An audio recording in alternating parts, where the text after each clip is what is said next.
In this video, we're going to tell you all about our new Aloin Regenerative face mask, as well as best practices for getting the best results with it. This face mask is all natural.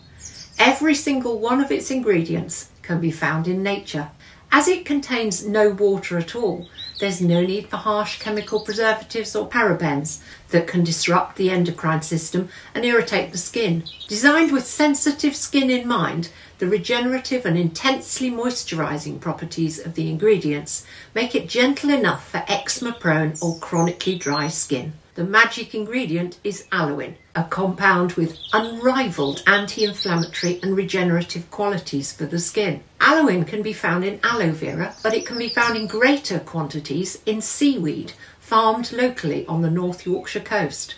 The product is lightly fragranced with nurturing essential oils created from steam distilled plants, flowers and fruit. Before applying this product, it's highly recommended to ensure that the skin is clean from oils or makeup. Our chamomile cleanser and makeup remover breaks down dirt and oils, allowing you to wipe everything away with a warm, damp muslin cloth. The product has a thick, creamy consistency which facilitates its moisturising nature. Take a pea-sized amount on your fingertips, apply a generous layer onto your face in sweeping motions, being careful of the sensitive eye area.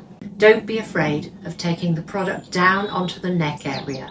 Leave the product for 15 minutes, allowing it to soak into the skin, and then remove any excess with a warm, damp muslin cloth. For a more enriched treatment, follow up the face mask with our luxurious face serum to lock in the moisture and prolong the benefits. This tin will provide multiple regenerative treatments. As this is an oil-based product, we recommend keeping it in a cool area during warmer weather. If you have any questions at all about the product, please either contact us via our website or ask our team in store, and everyone will be happy to help you.